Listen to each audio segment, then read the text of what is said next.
గాజాలో seize ఫైర్తో break పడ్డ Israel action west బ్యాంక్లో మొదలైంది. అందుకు కారణం ఇజ్రాయెల్లో జరిగిన పేలుళ్లే. అవును, వరుస పేలుళ్లతో ఇజ్రాయెల్ మండివడిపోయింది. ఆ పేలుళ్ల మూలాలు వెస్ట్ బ్యాంక్లో బయటపడ్డాయి. హమాస్ అనుబంధ ఉగ్ర సంస్థ ఖస్సమ్ బ్రిగేడ్స్ ఈ పని చేసినట్టుగా ఇజ్రాయెల్ అనుమానిస్తోంది.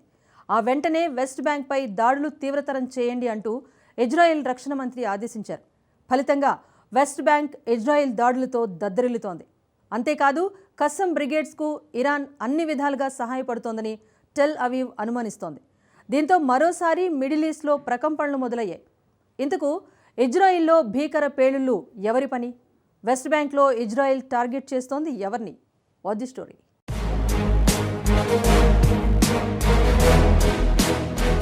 గాజాలో ఆగిన యుద్ధం వెస్ట్ బ్యాంకుకు షిఫ్ట్ అయిందా? Israel next target Qassam brigades అంతమేనా? ఖాసమ్ బ్రిగేడ్స్కు నిజంగా ఇరాన్ సహాయం చేస్తోందా?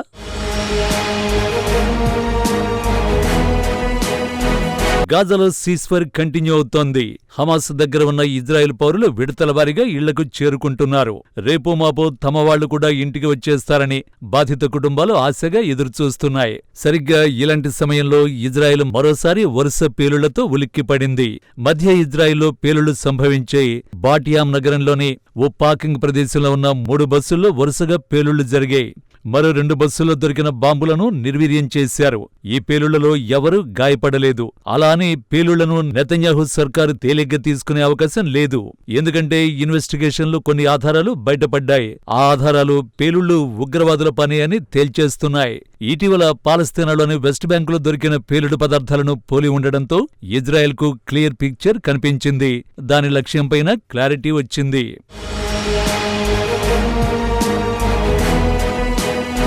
ఇజ్-ఎల్-దీన్ అల్-ఖాసమ్ బ్రిగేడ్స్ హమాస్కు చెందిన military wing.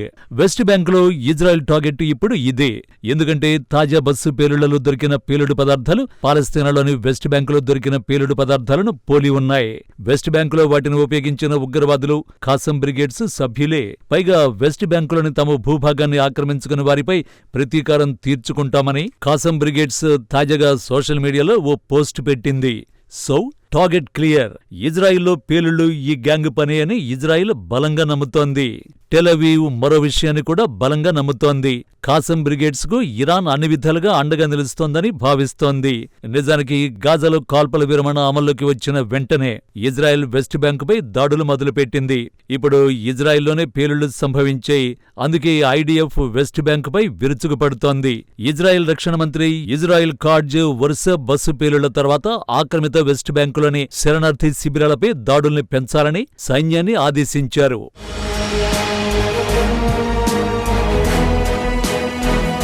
West bank Israel పాలస్తీనా మధ్య అత్యంత వివాదాస్పదమైన ప్రాంతం.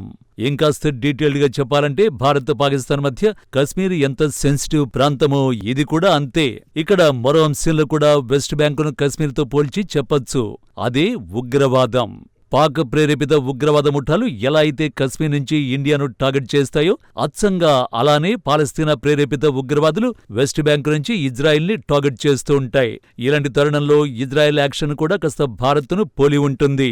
మన దేశంలో ఉగ్రదాడులకు బదులు ఎలా అయితే పాక్ ఆక్రమిత కశ్మీర్లో సర్జికల్ స్ట్రైక్స్ చేశామో అలాగే వెస్ట్ బ్యాంకుపై ఇజ్రాయిల్ అప్పుడప్పుడు దాడులు చేస్తూ ఉంటుంది.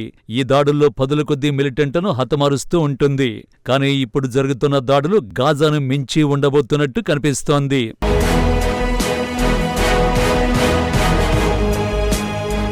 జోర్డాన్ నదికి పశ్చిమ తీరాన విస్తరించి ఉన్న ప్రాంతం కావడంతో వెస్ట్ బ్యాంక్ అని పిలుస్తారు. కొంత భూభాగం చుట్టూ ఇజ్రాయెల్ ఉంటుంది. అంతర్జాతీయంగా పాలస్తీనా ఆక్రమిత ప్రాంతాలుగా పిలిచే తూర్పు జెరూసలేం, గాజాతో కలిపి వెస్ట్ బ్యాంకులో 30 లక్షల మంది పాలస్తీనియన్లు నివసిస్తున్నారు. 1967 పశ్చిమాసియా యుద్ధంలో ఇజ్రాయెల్ వెస్ట్ బ్యాంకును ఆక్రమించేసుకుంది. వెస్ట్ బ్యాంకు పూర్తిగా ఇజ్రాయెల్ ఆధీనంలో ఉండేది. అయితే 1990ల నుంచి వెస్ట్ బ్యాంకు పట్టణాలు, నగరాలు పాలస్తీనా అథారిటీగా పిలిచే పాలస్తీనా ప్రభుత్వం పాలనలో ఉన్నాయి. పాలస్తీనా అథారిటీలో భాగం కాని హమాస్ గ్రూప్ గాజాను నియంత్రిస్తోంది.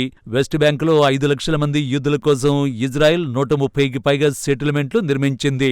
ఇజ్రాయెల్ అంగీకరించకపోయినప్పటికీ ఈ సెటిల్మెంట్లను అంతర్జాతీయ చట్టం కింద అక్రమ నిర్మాణాలుగా పరిగణిస్తున్నారు. వెస్ట్ బ్యాంకులోని కొంత ప్రాంతాన్ని తమ భద్రత దృష్ట్యా ఎప్పుడూ తమ దగ్గరే ఉంచుకోవాలని ఇజ్రాయెల్ భావిస్తోంది. ఇలాంటి సమయంలో ఇజ్రాయెల్లో పేలుళ్లు జరగడం, ఆ పేలుళ్ల మూలాలు వెస్ట్ బ్యాంకులో ఉన్నట్టు ఇజ్రాయెల్ ఆరోపించడం చూస్తుంటే మరో విధ్వంసానికి రంగం సిద్ధమవుతున్నట్టే కనిపిస్తోంది.